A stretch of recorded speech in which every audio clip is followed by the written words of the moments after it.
What I want to share happened in the now distant year of 1986. Yet, as they often say in the books, I remember every detail as if it were yesterday. That summer, I was 16 years old, on the brink of my senior year. It was the last carefree season before final exams, college applications, and the whirlwind of responsibilities that awaited. Plans for a seaside trip had been postponed until August. My mother's vacation was not approved earlier, so the family decided to send me to the village instead. The village near Ryazan belonged to my late grandmother, who passed away when I was just 4. My mother, however, had 3 sisters, Aunt Zenya, Aunt Katya, and Aunt Shira. Aunt Zenya had moved to Chisinau with her husband. Aunt Katya and her family lived in the north. That left Aunt Shira, an eccentric by all accounts, who eagerly embraced the idea of living in the village where she had spent her childhood. Conveniently, a position had opened for a biology teacher at the local school, and Aunt Shira took it. She loved the village. My mother and I rarely visited her, since I usually spent summers at pioneer camp, and my mother was not fond of rural life. Yet, I had fond memories of those rare visits. Aunt Shira and I were especially close, something my mother often resented. She was even the one who gave me my name. Aunt Shira was a fountain of knowledge and stories. She taught me to identify herbs, recognize birdsong, and navigate the forest. She introduced me to tales of King Arthur and the Knights of the Round Table, and she reenacted historic battles like Kulakova and Borodino with pebbles and pine cones. Thanks to her, I learned to feel at home in the forest, even at night. Now, back to 1986. I spent June reveling in the freedom of village life, disappearing with friends from morning until evening. We swam in the pond until we shivered, biked through meadows, and soaked up the sun. Occasionally, I ventured into the forest, but I never strayed too far. One day, I decided to test my skills and hiked to the neighboring village of Sosnova through the forest. My aunt thought it was a fine idea. She handed me a compass, a map, and some dry rations, then gave me instructions on forest safety before sending me off. The forest in those parts was not very dense, and wild animals were rare. Still, I am not sure I would have let a 16-year-old city kid embark on such a journey alone, but Aunt Shira, as I've mentioned, was both daring and unconventional. At first, everything went perfectly. I passed all the landmarks my aunt had mentioned, confident I'd reach Sosnova in about an hour and a half. The soft moss cushioned my steps, and the air was alive with the sounds of woodpeckers and cuckoos. The scent of pine needles, resin, and faint mushrooms surrounded me, and I walked under a canopy of rustling pines. I regretted not bringing my camera. This would have made for great photos in the school paper. Then, things started to go wrong. Instead of thinning out, as I expected, the forest grew darker and denser. Old spruces and thick ferns took over the landscape. The forest grew eerily silent. No birds, no rustling animals, just an oppressive quietness. Mosquitoes appeared in swarms, and even the clove cologne that I'd brought could not keep them away.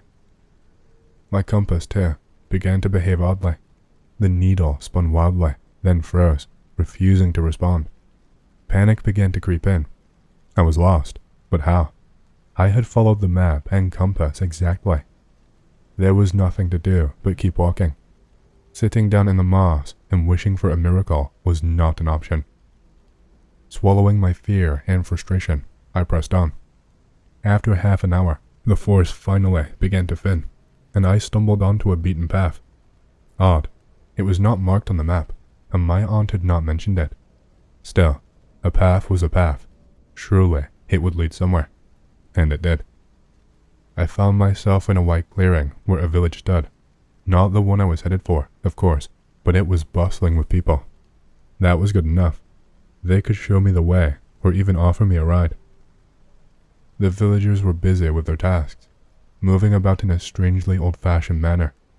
Their clothes were outdated, like something only the oldest grandmas and grandpas wore back in my aunt's village. It reminded me of photographs from the Great Patriotic War.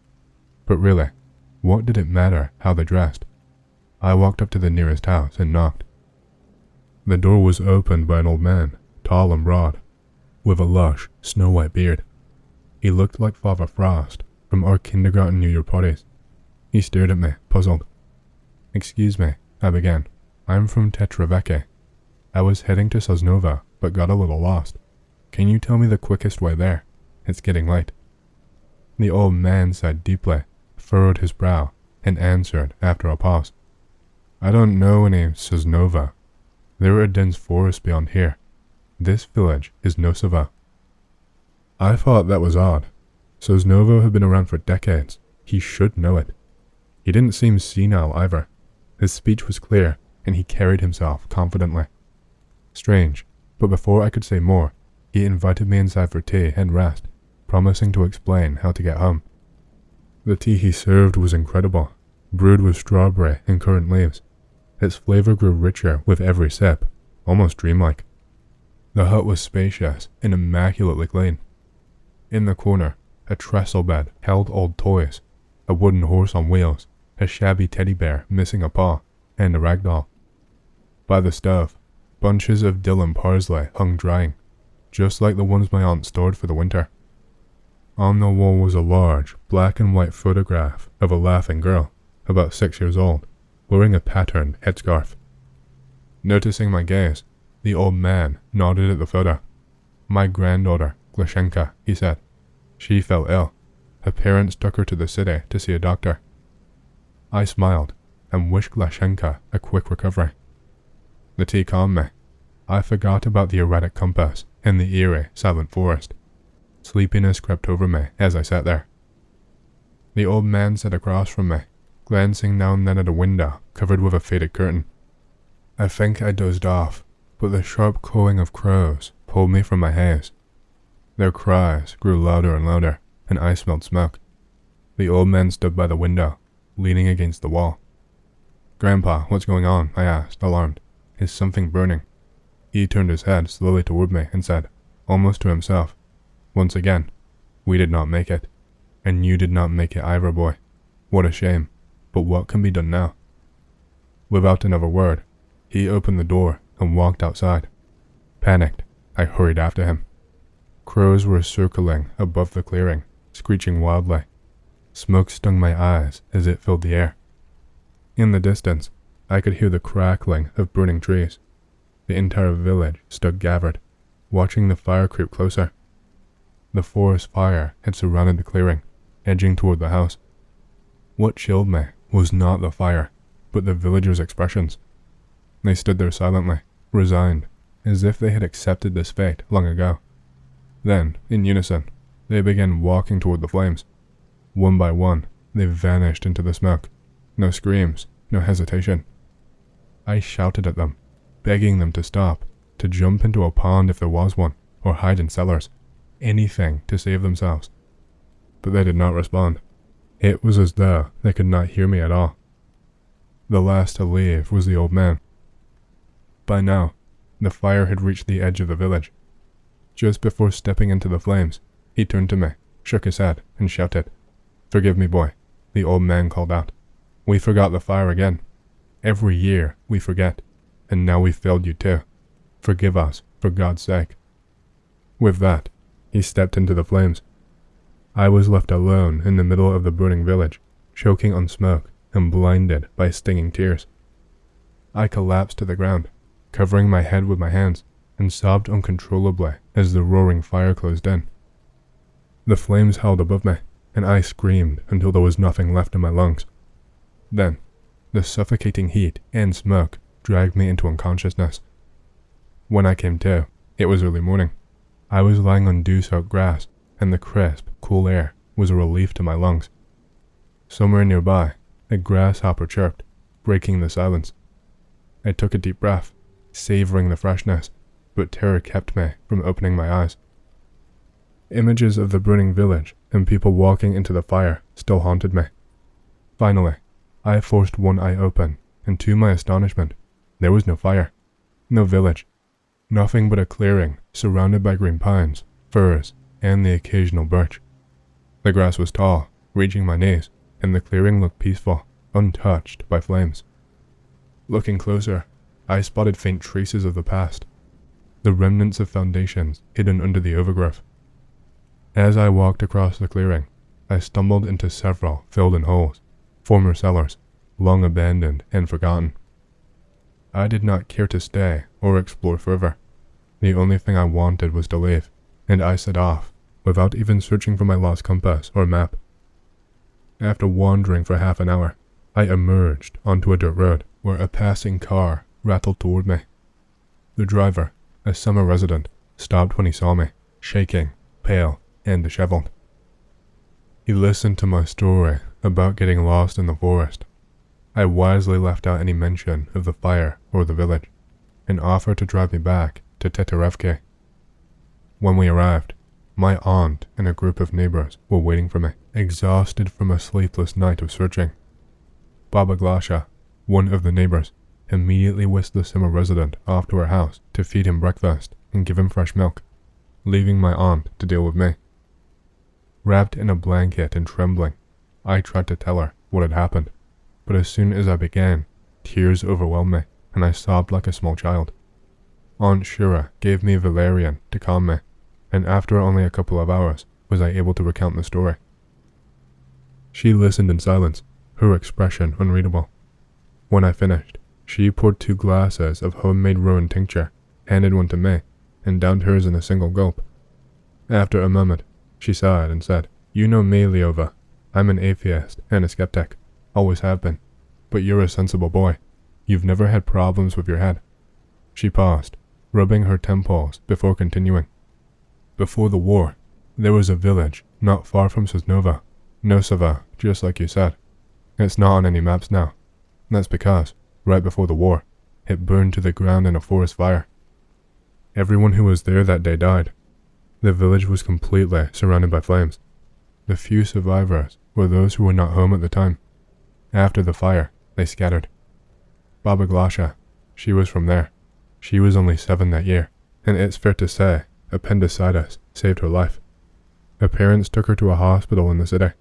Her grandfather stayed behind in the village, and he didn't make it.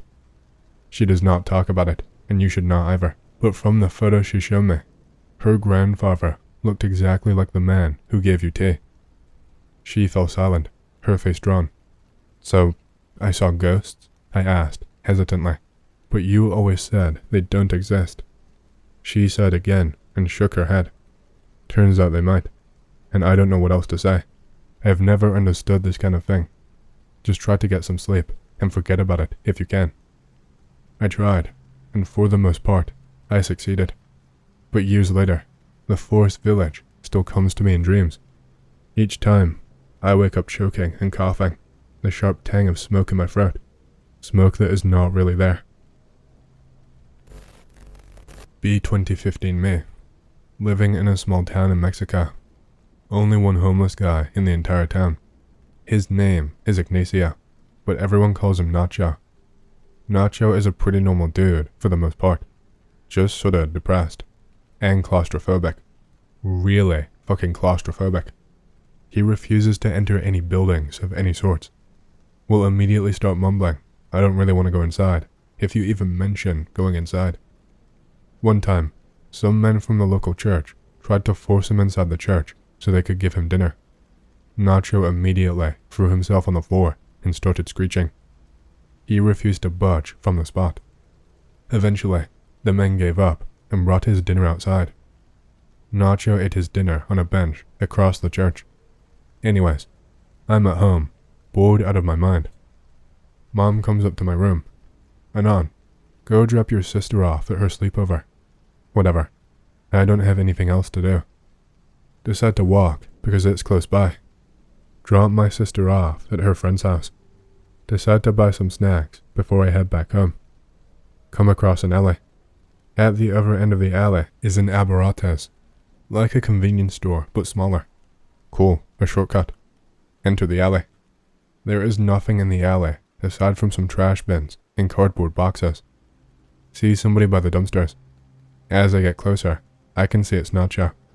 Confusion.mp3. Alleys are a big no-no for Nacho, so I'm shocked as fuck to see him here. Approach him cautiously. He notices me immediately and greets me. Ask him why he is here. Turns out some kids were harassing him and threw his knapsack and sleeping bag in the alley. I feel sorry for him, but I'm also creeped out by the fact that he's acting pretty normal. It's almost like we're out in an open field and not in some dingy alley. Decide not to comment on it so I don't accidentally end up upsetting him. We talk for another couple of minutes. He asks if I could maybe buy him a water bottle. Sure, .jpg. Figure he will follow me to the store. Nope. Nacho, for some fucking reason, decides to stay in the alley. Whatever, man. Leave the alley. Head inside the abarrotes and buy my snacks and the water bottle for Nacho. Go back to the alley. Nacho is nowhere to be seen. Nacho? No response. Nacho, I have your water. Still no response. Think that maybe he did actually follow me and was waiting outside the store. Maybe I did not see him. Head back to the abarrotes. Nobody there. Think maybe he's on the other side of the alley. Nope, he's not there either. What the fuck? Get a bit pissed. Who the hell just bails on someone like that? Especially if they're buying something for you. Don't really want to wait for Nacho to show up, so I leave the water on top of a stack of cardboard boxes. Shout, Nacho, here is your water. Leave. Fast forward 2 days later, at my cousin's house. We are watching some lame movie in his bedroom. His brother burst into the room. You need to get your ass over at Natalia's. Natalia's is a boarded up candy store that closed in the early 2000s. Why? The cops found a body. Record scratch.mp3. We haul ass over to Natalia's, and sure enough, we find the cops at Natalia's.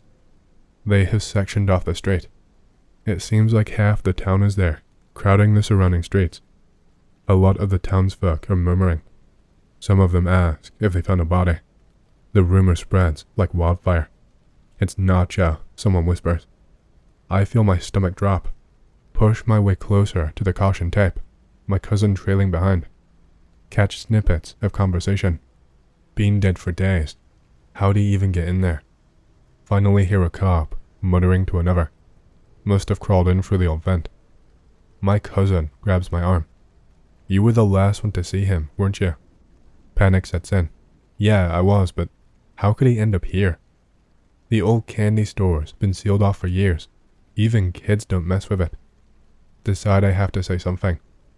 Walk up to an officer and tell him I talked to Nacho 2 nights ago in the alley behind the abarrotes. The cop's face hardens. 2 nights ago. I nod. He exchanges a look with another officer. They don't say much, just jot down my name and tell me to stick around. Hours later, I overhear more details. Nacho was found in a back room of Natalia's, curled up, tight, like he was trying to hide. The thing is, that room does not have windows, doors, or any openings big enough for someone to squeeze through. The only way in or out is through the main entrance, which has been nailed shut for over a decade.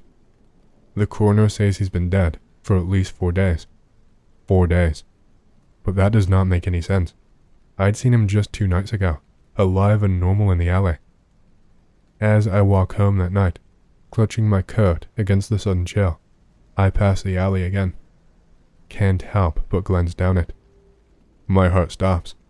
There, sitting on the stack of cardboard boxes, is the water bottle I bought for Nacho, untouched, just as I'd left it. Be me, living near Blacksburg, VA. Be around 18 and have a Bronco. Fuck yeah. Me and a couple of friends, both male and female, are bored, hanging out at Jody's house. Not actual name. Jody has 3 brothers who hunt, often at night, which I don't think is legal in this state, so they have a thermal camera. The thing is old and huge, and we decide that it's a great idea to go hunt ghosts with this thing. One friend suggests the isolated place called Poverty Creek, which is in McCoy, as in Hatfield and McCoy's. Some of the family are still buried there. It's way back in the sticks. About 5 of us hop in my Bronco to get ourselves spooked. The area has a creek, but the road is also called Poverty Creek. Don't live there anymore, by the way. Behind an old beaten up Baptist church and down a gravel road, which turns into dirt eventually. The whole road has only 4 or 5 houses on it, all of which are abandoned, like No doors or windows abandoned. It's about 12:30 when we get up near the creek itself. Jody is sitting in front seat and turns on thermal, looking through it as I roll through. Just to spook everyone, I turn off all the lights of the truck, getting a good scream out of friends. I turn it back on, and Jody calls out, Wait. Ask her what the fuck she's freaking out about. Says she saw a bright spot in the trees. I tell her what a fucking deer is, although she is not biting. We are stopped at this point. She points the lens to the floorboard to readjust it. All of us are just sort of waiting for her. She points it back up for the front windshield, screams like a banshee, and throws the thermal camera on the floor. Everyone in the car shits a brick and a half. Now she's wailing, covering her face, and has curled her legs up onto the seat. She was pretty small. One of her brothers is in the back seat and is pissed that she might have broken the camera. Everybody yelling to get out of there, and I'm fairly shook up myself after that scream. I decide to drive back to Jody's house. The shot kinda killed the mood for me. Jody won't talk, still curled up in seat. Her brother checked the camera and is now trying to ask what she saw. Every time he asks, she just shakes her head. Finally, we get back, and I drop Jody and her brother off. Nobody really wants to do anything else tonight, I guess. That's the end of the night for me, but Jody's brother, I'll call him Kyle, relays the rest of the events to me. Jody has calmed down some, but won't sleep alone. She convinces her mother to sleep in a bed with her. Around 3 a.m., the mom wakes up. She turns her head to look at the clock, which is on Jody's side of the bed. Figure, standing over Jody.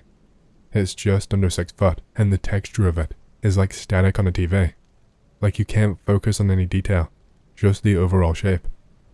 Mom does not move. Figure does not move, just looking at Jody. Jody's mom wants to scream, but she feels herself nodding off. She falls back to sleep. In the morning, Jody finally reveals what she saw through the camera. It was a human figure, standing on all fours, with its arms and legs not underneath the body, like it was imitating a spider, looking right at her. That's all I got. I did not see shit, but from what I heard, I really don't want to. Security guard for a private morgue a couple years back has about 50 bodies at any one time. £18.60 per hour. Easy money. Boring as shit. 2:50 a.m. in the morning. Watching a film, I think it was 4, and drinking a cup of tea. Massive fucking crash out of nowhere. Shit myself, due to the quietness. Tea goes everywhere. Grab my torch and baton, and head towards the noise, where I notice a door is wide open, and some cabinets are toppled out. What the fuck? Notice that it looks like someone was standing at the corner hallway, but might just be my imagination, due to the time. Regardless, I say, is anyone there? Come out now, and you won't get in trouble for trespassing. Get no response. Pick the cabinets up, put them behind the door, and close it, once again locking it with my skeleton key. Have a quick look at the corner hallway before heading back to the front desk. Sit back down at around 3:15 a.m., wiping up the cold spilt tea. 1 hour goes by. It's close to 4:20 a.m.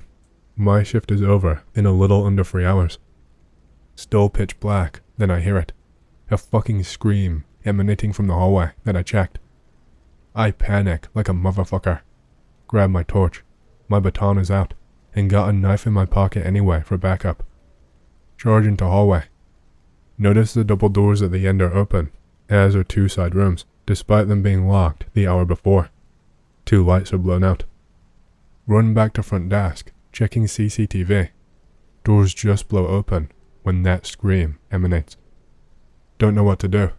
Start thinking of all paranormal shit, breathing rapidly. Decide fuck it, and head back to the hallway. Lock the 2 doors in the hallway. Head towards the double door slowly. That's where I saw it. A body from the morgue was on the floor, along with body parts. I'm nearly gagging. This fucking woman's scream sounds again. I nope the fuck out of there. Run straight to front desk. Auto ring the police. No answer, which is 100% not possible. Hear laughing and footsteps from the hallway I came from. Guttural scream from the hallway opposite that one. Start praying under my breath. Grab my knife. Fuck the baton. Auto ring police again. Still no answer. Literally shaking like a bitch right now. Start shouting, I'm a son of God, begone beasts, trying to remember anything that annoys ghosts and shit. I'm backing up towards the front doors at this point, with my pass card ready in my left hand. Doors unlock, and they open automatically. Fall outside. Call police. It works. It's now around 5:15 to 5:20 a.m. or something. Dawn is slowly coming. They respond within 8 minutes or so. Tell them everything. They don't believe me, but check it out anyway. Get checked for alcohol, all clean. Drug test when I get to station. They bring me in to check cameras. No footage for over 2 hours. They all went down around the first time the noise happened. No bodies or body parts in the hallway. No broken lights. No evidence of anyone being there but me. Owner gets called in. Basically waves it off as a prank by a bored guard. Taken to police station for questioning. There for close to 3 hours for statements. Nothing they can do, as no crime took place, but they caution me for wasting police time. Go back a day later, tell the owner I quit, and give him back the pass card, uniform, and baton. He says, you should have sated them. They are quiet then, without even looking at me while filling in some paperwork. Nope, and walk out. Never again. Creepiest thing that has happened to me. I'm getting shivers remembering it. I know what I saw and what I heard. I've guarded morgues before that one, but never experienced anything like that. Be me. Work construction. Specifically, heavy highway. Working on an interstate winding project through some shithole city. Place used to be booming, big manufacturing hub. All the factories closed. Most left. All that's left is homeless and druggies. Homeless camp right off the side of the highway outside our area, so can't really do much about it, and police do not care. Working nights, and hear all sorts of weird stuff usually. One night, see them having a fire and are cooking something. Oh fuck, that's a dog. Between setting steel and other tasks, can't really pay attention for that long.